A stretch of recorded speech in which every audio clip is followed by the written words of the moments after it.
You are welcome. Amakuru agezweho ashyushye. Abo tudaherukanye kuri kakajwi tucano mumeze mute? Nubwo uyu munsi nje nishimye, mu by'ukuri mfite akababaro mbaza ngo akababaro kameze gute. Umunyarwandakazi mwakunze bamwita Valentine. Muri iyi minsi hari inkuru yabaye nimugoroba, inkuru idasanzwe y'uburwayi yari amazemo iminsi arembye ari kwa muganga. Ariko ubwo burwayi bwatewe n'iki? Ubwo burwayi mu bushakashatsi buri hano hanze n'inkuru twagiye dukusanya, ubwo burwayi buvuga yuko ari amashyari y'abantu bari hano hanze batifuza ko twatera imbere.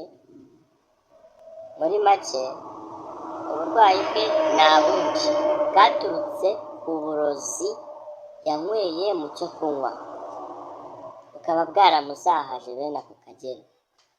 Kandi uburwayi ubwo ari bwo bwose sinakeka yuko umuntu bamuroga cyangwa ajya kwa muganga akamara igihe kingana kuriya kwa muganga yivuza batarabona indwara. Hano hanze hari abarozi. Inshuti ze z'abakobwa bagendana, abagore zaramuroze zimufitiye ishyari kuko amaze gutera imbere, ari umwafluenza ukunzwe. Mu by'ukuri ntabwo twishimye nkatwe nk'abakunzi be, rwose birababaje pe. Bamurogeye mu cyo kunywa, noneho icyo kunywa kiragenda kigera mu mara, bimumaramo iminsi akazajya yumva ataka, ariko byangiriza amara ye, biza kumuviramo uburwayi budasanzwe budakira. Ajya kwa muganga yumva aribwa, ariko amaherezo aza gushiramo umwuka. Ashizemo umwuka yitaba Imana nyine mu ijoro ryakeye, nibwo yitabye Imana. Ariko nyine urumva yuko ari ibintu bitari byiza. Nk'abamukunda rero kandi bari baramushyigikiye, bakunze ukuzamuka kwe, mu by'ukuri nimuze tujye kumuherekeza, tumushyingure mu cyubahiro, tuhabe rwose, tumushyigikire